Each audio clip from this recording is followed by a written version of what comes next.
Hey, what's up? It's Symphony here. Subscribe to my brother Mr. Creepy as Hell channel, and when you're watching his videos, make sure you stay in one piece. Peace, peace, peace.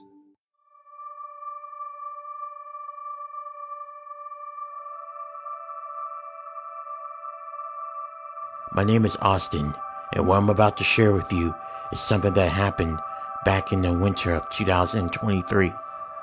This was during a very huge snowstorm, and foolishly enough, I had just happened to want to take a road trip. This led me stranded due to getting caught in a blizzard. Luckily, my phone had service, and I was able to get a hold of a towing truck company.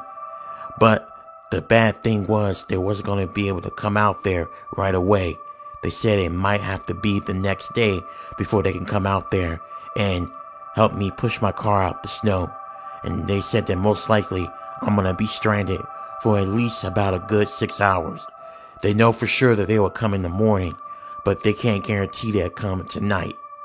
I was bummed out by it, but I told them that I'll wait until in the morning. After I got off the phone with them, I was still upset at myself. I should have brought some tools with me just in case this happened. If I had a shovel with me or an ice picker, I could have at least gotten the snow off the tires and I could have drove off and I would have been well on my way to where I needed to go. But unfortunately, I didn't have those with me. So I stayed in the car.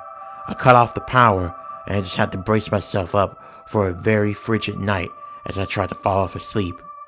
When I did and managed to catch some sleep, I was only asleep for about 30 minutes until I heard a knock at my window on the driver's side. I jumped up, being startled by the knock, and I looked, and there was a man. The man was a very big guy.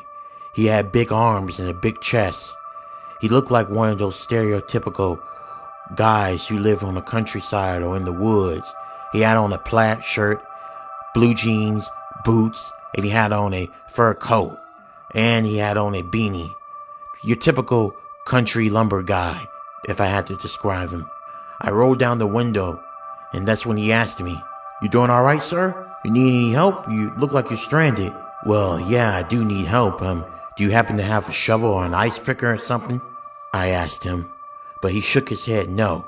"Unfortunately, no, I don't have those type of tools, but you're more than welcome to come with me. I have a house over there. It's a cabin. You can stay there and stay warm instead of sleeping in your car. I can at least do that for you, just until in the morning," the man told me.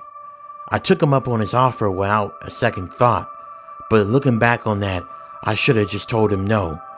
I rather would have slept in my freezing car than to live at this guy's place for the night after what went down.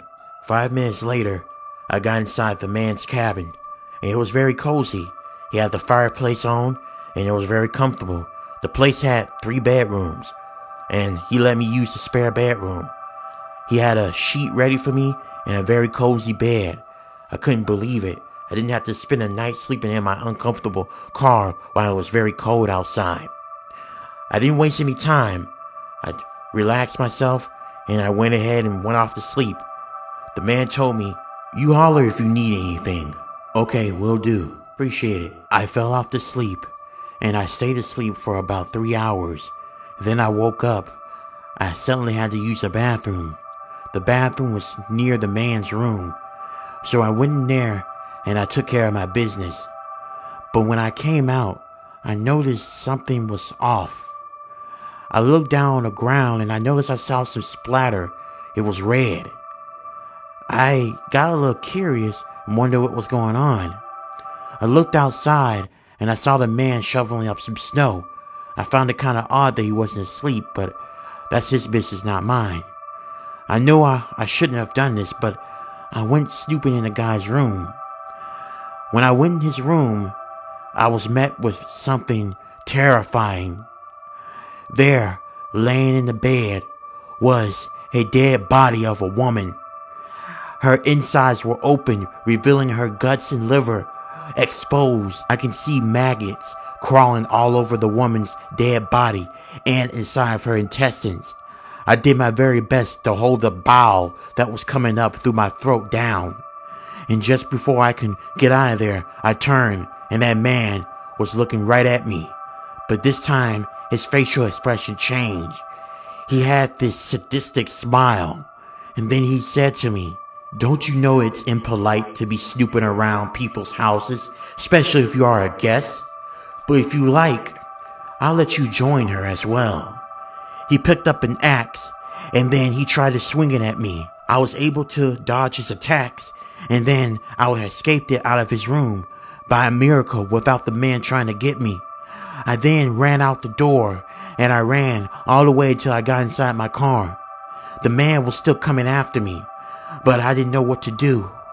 I tried calling for help on my phone, but there was no signal. It was gone. I ran as far as I could to get away from the man.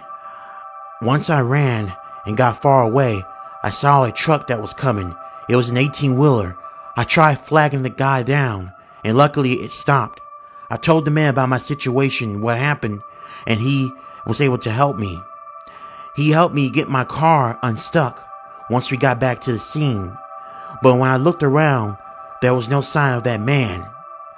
The guy who drove the 18-wheeler, he radioed for 911 to come. And when they did, they went inside that cabin, but there was no sign of the man. They did find the body though.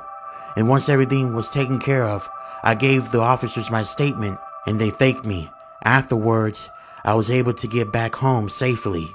But that situation was very disturbing.